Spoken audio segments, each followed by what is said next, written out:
A good stance, and you got many ways of coaches trying to teach players how to get into a good defensive stance. What I was always taught, is to try to be shoulder width apart. I like to put my right foot forward so that I can either direct the defensive player or offensive player where he wants to go. And I can react a little bit better if I'm not too wide. If I'm just shoulder width apart, I think that I can react a little bit easier. If I'm on the ball of my feet, then I'm active. I can move a lot quicker. If I'm on the heels of my foot, then that means I have to get to the ball of my feet and then react to the offensive player. Sounds complicated, which is probably why most people don't want to play defense. Now, if I know the offensive player cannot go right, then I'm going to try to force him right. So I'm putting my right foot forward, giving him the direction in terms of where I'm trying to force him, and preventing him from going the way that he probably wants to go, which is left.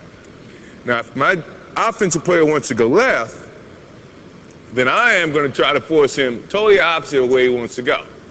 So I'm going to force him right. If he wants to go right, then I'm going to force him left. So that means I have to put my left foot forward and influence the offensive player to go this way. If I'm guarding the guy at the center of the basketball court, because my reaction is a little bit better going to my left, I am going to put my right hand or my right foot forward, forcing the offensive player that way. Now, in terms of your hands, what do you do with your hands? A lot of coaches say your right hand is going to be mirroring the basketball. So if the offensive player is starting to look for a pass, you, as a defensive player, is going to sit here and mirror the basketball so that you can kind of deflect the basketball and not give him a direct passing lane to the offensive player or his other offensive player.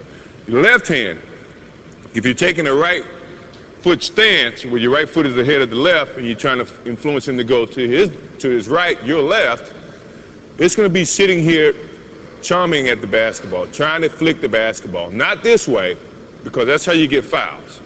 If the offensive player is there, you're mirroring the basketball and you're doing this, trying to flick the basketball loose. And if you're coming from underneath the basketball, you're not as opted to foul the offensive player coming from underneath as you are coming from over the top. So they teach you to keep your hands here, mirror the basketball, don't give any passing lanes to the defense.